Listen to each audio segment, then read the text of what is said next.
오늘 우리가 살펴볼 성경 속의 여인은 사라입니다. 아브라함의 아내 사라. 사라라는 이름의 뜻은 열국의 어머니라는 뜻입니다. 여러분, 온 세상의 어머니. 이거 정말 대단한 칭찬 아닙니까? 여인으로서 얻을 수 있는 이름 가운데 정말 최고로 명예스러운 이름 아닙니까? 온 세상의 어머니. 도대체 이 사라는 어떤 삶을 살았기에 이런 위대한 이런 이름을 얻게 되었을까요? 창세기에 나오는 아브라함과 사라의 이야기를 이렇게 읽다 보면 아무래도 이 초점이 아브라함에게 맞춰져서 이야기가 진행되다 보니까 사라는 이름은 나오는데 도대체 이 여인이 어떤 여인인지 깊이 알기는 어렵습니다. 설교를 준비하면서 성경에서 사라가 어떤 여인일까 마치 퍼즐을 맞춰보는 그런 상상력을 가지고 재미있게 설교를 준비했습니다. 여러분, 사라는 어떤 여인이었을까요? 창세기 12장에 보면 하나님께서 아브라함에게 찾아오셔서 너희의 고향을 떠나라 그리 말씀하셨습니다. 이 당시 아브라함이 살고 있던 고향은 유브라데스 강을 끼고 있는 도시였습니다.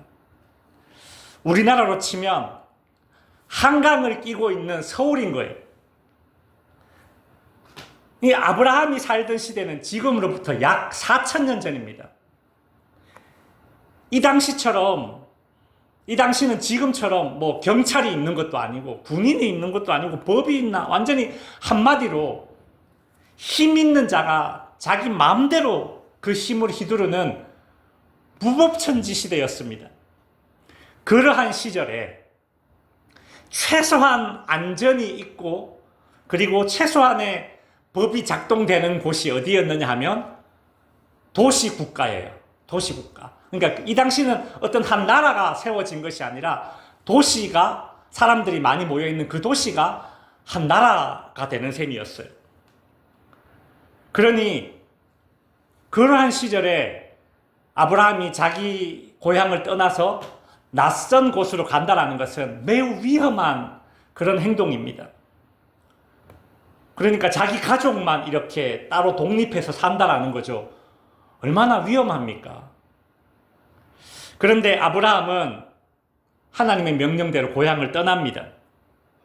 이 가부장적인 시대에 아브라함의 아내였던 사라는 남편의 이 다소 독단적인 결정에 묵묵히 따랐던 것 같아요. 사라가 어떻게 했다 이런 말이 안 나와요. 그저 남편을 따라서 무작정 떠납니다. 여러분, 하루아침에 남편이 나 오늘부터 서울 살다가 나 내일 을성에 내려갈 거야. 짐 싸. 그러면 요즘 아내들 같으면 막 단식 투쟁하고 혼자 가라. 안 그러겠어요?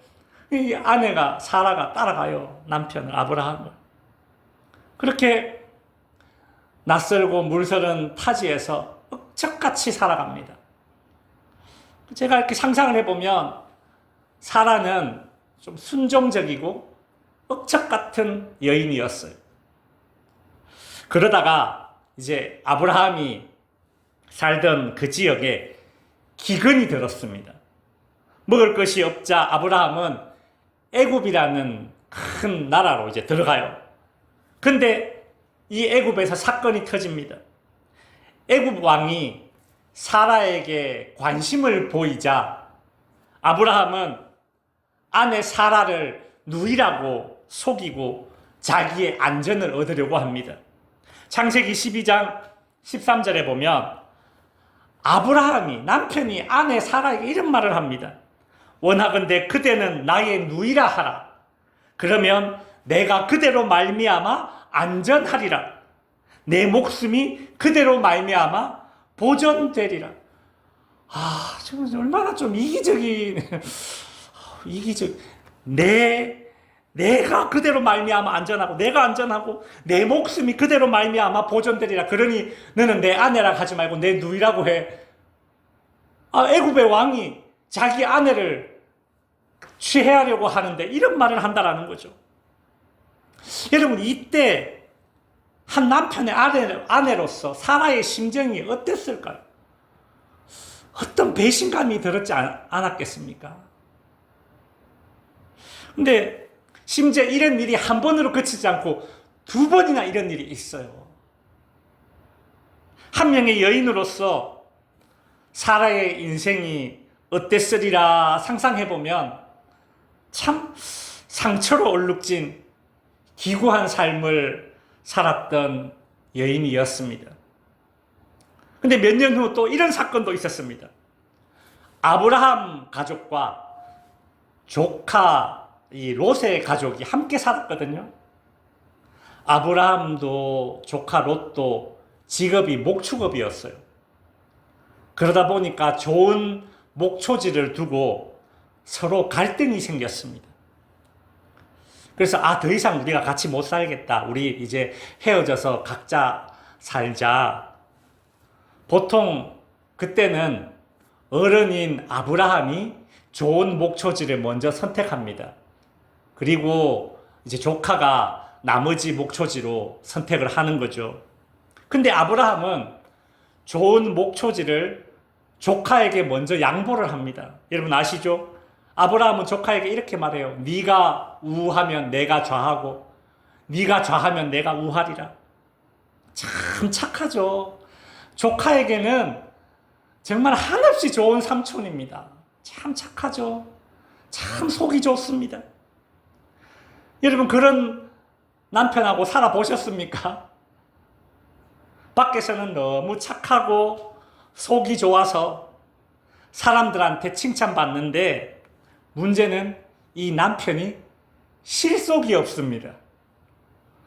실속이 없는 정도가 아니라 그냥 호구예요. 호구. 보통 이런 경우에는 아내들이 답답해서 속이 다 문드러집니다. 그 가정의 경제가 달린 중요한 문제를 그냥 그렇게 그냥 호구가 되어서 그냥 그 기회를 줘버리는 거죠. 아브라함은 가정의 경제가 달린 이 중요한 일을 아내랑 상의도 없이 그냥 혼자 결정하는 거예요. 고향을 떠날 때도 그러더니 이 가정에 지금 경제가 달린 일인데 이것도 또 그렇게 해버립니다. 근데 참 희한한 건 이때까지도 이 아내 사라는 목소리를 내지 않습니다. 묵묵하게 희생하는 여인처럼 보이기도 하고 남편을 믿어주는 그런 여인처럼 보이기도 합니다. 그러다가 성경에서 이제 사라의 목소리가 처음 등장하는데 언제 등장하나? 창세기 16장에 등장합니다. 사라는 남편 아브라함 사이에 자녀가 없었죠. 출산을 못했습니다. 그냥 보통 그런 상황 되면 가족 계획을 남편이 세워야 돼요. 이 당시에는 일부 다처제이기 때문에 후손이 없으면 다른 두 번째 아내, 세 번째 아내, 옛날에 그랬잖아요. 하물며 4,000년 전 아닙니까? 그렇게 가족 계획을 세워야 되는데 아브라함이 아무것도 못해요. 그냥 속 편한 사람이에요. 그러자 이 가족 계획을 아내 사라가 직접 세웁니다. 창세기 16장 2절에 보면 사라가 아브라함에게 이르되 여호와께서 내 출산을 허락하지 아니하셨으니 원하건대 내 여종에게 들어가라. 내가 혹 그로 말미암아 자녀를 얻을까 하노라. 이게 사라의 첫 목소리입니다. 성경에 처음 나오는 사라의 목소리. 지금껏 집안일에 있어서 목소리를 내지 않았던 여인인데 유일하게 목소리를 냈다면 후손, 즉 자녀와 관련된 일에는 이 여인이 목소리를 냅니다. 창세기 16장에 보면 지금까지 잠잠했던 그녀가 이제 본격적으로 목소리를 내기 시작해요. 자신의 여종 하갈을 통해서 아들을 낳으면 그 아들을 자기 호적에 놓는 거죠. 쉽게 말해서 자기 여종을 대리모로 해서 후손을 얻으려고 하는 그런 계획을 세운 거예요. 근데 여러분 간혹 TV 사극 같은 데 보면 궁중에 있던 여인들 중에서 왕에게 간택되어서 임신을 하는 뭐 그런 장면들 보지 않습니까? 그러면 이 왕에게 간택되어서 임신을 한 이 여인이 갑자기 확 변해가지고 그때부터 막 안하무인이에요. 막 교만해가지고 중전도 그냥 막 우습게 여기는 그런 여러분 사극 한번 보셨죠? 그런 거 그죠? 이 사라의 여종 하갈이 그렇게 변했어요. 자신이 임신을 하자 그리 된 겁니다. 사라는 자기의 여종을 대리모로 그렇게 하려고 했는데 이 여종이 그걸 거부한 겁니다. 내 아이야. 아브라함의 씨다. 아브라함의 이 가업의 모든 것을 물려받을 아이가 이 아이라고. 그리고 나는 그의 어미야. 이 여종이 이제 그리 주장하는 거죠. 그러면서 이 사라를 멸시하는 겁니다. 그 멸시를 받던 사라는 아브라함에게 이렇게 말합니다. 창세기 16장 5절에 보면 사라가 아브라함에게 이르되 내가 받는 모욕은 당신이 받아야 옳도다. 가족 계획을 남편이 세워야 되는데 남편이 못하고 자기가 했죠.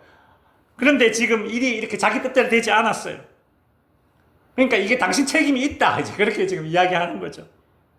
그래서 아브라함은 뭐라고 얘기하느냐면, 그래, 뭐, 당신 여종이니까 당신 마음대로 해. 그렇게 얘기를 해요. 그러자, 창세기 16장 2절에 보면, 사레가 이제 어떻게 하느냐? 그 여종 하갈을 학대를 했다. 이렇게 나옵니다. 학대를 했대. 학대. 여러분, 여기서 학대했다라는 이 말이 또 성경에 어디 나오냐면 출애굽기에 나와요. 출애굽기 어디에 나오냐면 애굽 사람들이 이스라엘 사람들을 학대했다. 그때 학대라는 단어가 또 나와요. 그러니까 사라는 자신의 여종 하갈을 임신한 그 여종을 학대한 것입니다. 이렇게 보면 사라가 성품적으로 그렇게 완전하지는 않은 여인이구나라는 것을 깨닫게 됩니다. 여느 여인들처럼 질투심도 있고 또 이렇게 임신한 여성을 가혹하게 학대하는 그런 성품, 좀 인간미도 없고 좀 차가운 그런 여성으로 지금 오늘 본문에 묘사되고 있습니다. 그러던 중에 창세기 18장에 하나님이 이제 아브라함에게 찾아오셔서 아브라함아, 네가 내년 이맘때쯤에 사라를 통해서 아들을 낳게 될 것이다. 그렇게 이제 예언을 해줍니다. 그러자 문 밖에서 그 예언을 몰래 듣고 있던 사라는 이런 반응을 보입니다. 창세기 18장 12절에 보시면 사라가 속으로 웃고 이르되 내가 노쇠하였고 내 주인도 늙었으니 내게 무슨 즐거움이 있으리요. 여기 보면 사라가 속으로 웃었다 그렇게 되어 있죠. 웃었어요. 여러분, 성경에는 하나님이 계시하는 장면이 여러 군데 나옵니다. 근데 하나님이 계시하시는 그 순간에 웃었던 사람은 아무도 없어요. 하나님이 지금 계시를 하고 있지 않습니까? 얼마나 장엄한 순간입니까? 근데 그 순간에 웃었다? 그런 반응을 보인 사람은 이 사라가 유일해요. 근데 여기서 이 웃음은 조소입니다. 다른 말로 우리가 흔히 쓰는 말로 비웃었다라는 뜻이에요. 하나님이 이렇게 예언했는데 그 예언의 말씀을 듣고 사라가 비웃었대요. 여러분, 왜 비웃었겠습니까? 못 믿어서 비웃은 거예요. 무슨 말이야. 아브라함도 그렇고 나도 그렇고 나이가 이렇게 많은데 무슨 아이를 낳아. 못 믿어서 비웃은 거예요. 그러자 하나님께서 사라에게 왜 웃으며 이러기를 네가 늙었거늘 어찌 아들을 낳으리요 하느냐라고 사라에게 막 캐묻습니다. 따지듯이 그렇게 물어봐요. 그러자 15절에 사라가 이렇게 또 거짓말을 해요. 사라가 두려워하여 부인하여 이르되 내가 웃지 아니하였나이다. 그러자 하나님이 아니라 네가 웃었다. 웃었다. 안 웃었다. 웃었다. 안 웃었다. 마치 하나님과 사라가 서로 이렇게 막 말싸움하는 장면처럼 보입니다. 이것도 또 하나님과 말싸움한 여인 또 최초인 것 같아요. 그죠? 여러분, 사라는 어떤 여인인가? 하나님의 이 계획에 대해서 회의적인 여인이었어요. 회의적인 여인. 여기까지 놓고 보면 사라에게 칭찬할 만한 믿음이라는 것이 있습니까? 없습니다. 그냥 남편 잘못 만나서 고생하고 억척같이 살아야 했던 그런 힘들고 고단한 생을 살았던 여인이었죠. 남편 아브라함은 지 살라고 자신을 아내라 부르지 않고 누이라고 불렀습니다. 그렇게 남편에게 2번이나 큰 상처를 받았어요. 속 편한 남편, 호구 같은 남편 때문에 경제적인 위기에 봉착할 뻔도 했죠.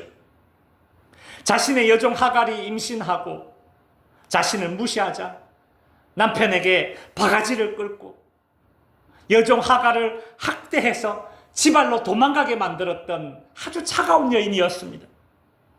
이 정도의 성품을 지녔고 이런 삶을 산 여인이었는데 사라, 즉 열국의 어머니라고 부를 만한 그런 이유가 있습니까? 저는 약간의 의혹이 생기더라고요. 성품적으로도 그렇다고 막 믿음도, 하나님에 대한 이런 믿음도 없고, 근데 어떻게 사라, 열국의 어머니라고 불리는 그런 복을 받게 되었을까? 반전이 일어납니다.